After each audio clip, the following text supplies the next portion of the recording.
Pinagpalang araw po mga kabatang mga kahusay. Ako po ngayon ay magluluto ng kaldaretang kambing ni Batang Kurat ng Batangas, mga kahusay, mga kabatang.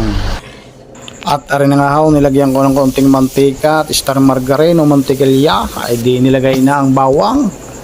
Tapos 3/4 kilograms na sibuyas. Dahil 2 kilo ang ating kambing ay kulang-kulang 1 kilo rin ng sibuyas. Pababanguhin natin, itatranslucent natin para kumatas at lalong bumangot, sumarap ang ating kalgaritas, ang kaldaritang kambing ni Batang Kurat. Sa pagkakataong ito ilalagyan ko ng paminta. Puro po itong pamintang ito, paramli pa. Mga 1,500 pesos.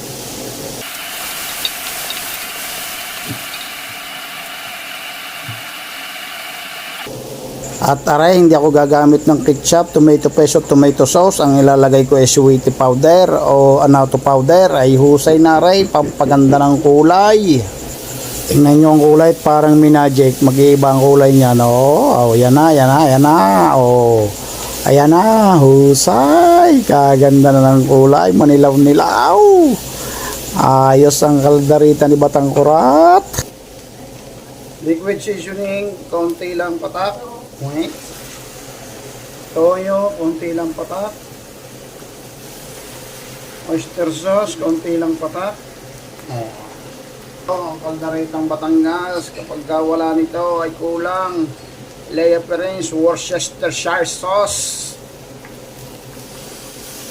mga 20 patak nito. 13, 14, 15, 20. Ay magkakaldarita ng kambay. Ayan, nilagay ko sa rep at kagabi po ay aking inialbos na. Ito na.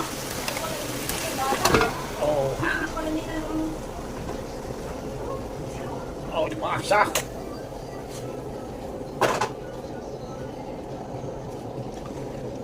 Kakasabaw-sabaw ito. Mayroong konting sabaw ito natulog.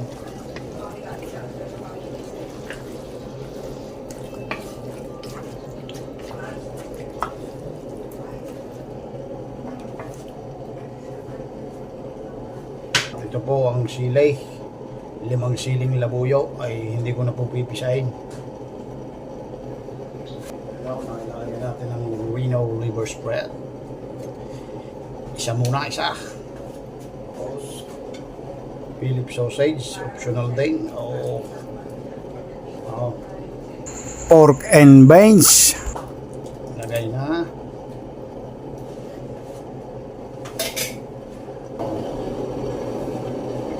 Bounding bagels release, tantiameter lang po.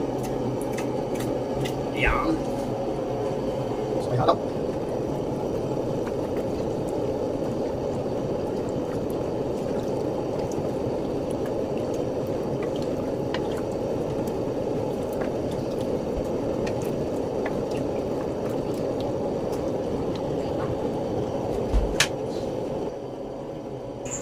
Pork and beans.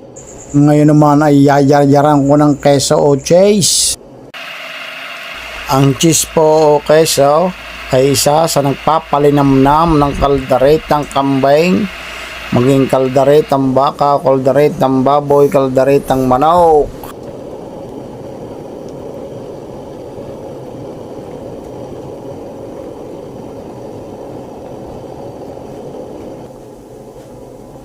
At ilalagay ko na rin po ang bell pepper.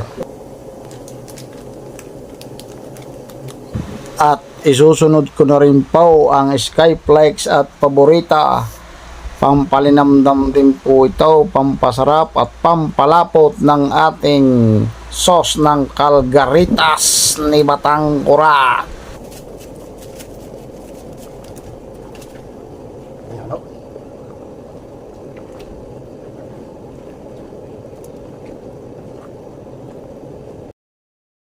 Ngayon naman ho, ay aking munang titimusan o titikman ang sarsaw sabaw malaman natin kung may kulang pa baga o anong dadagdag.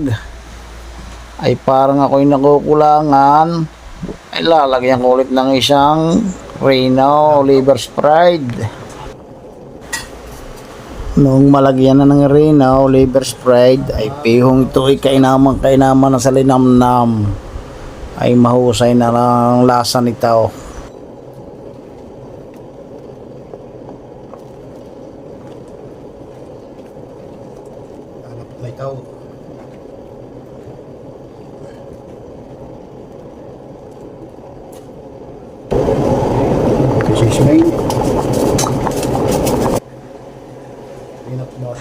Lalagyan ko ho rin ng isang kutsarang peanut butter.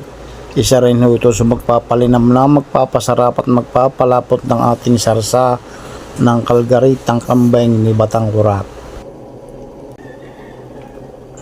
The best portion, ang Tikiman portion, o ika nga din sa Batangas ay timusa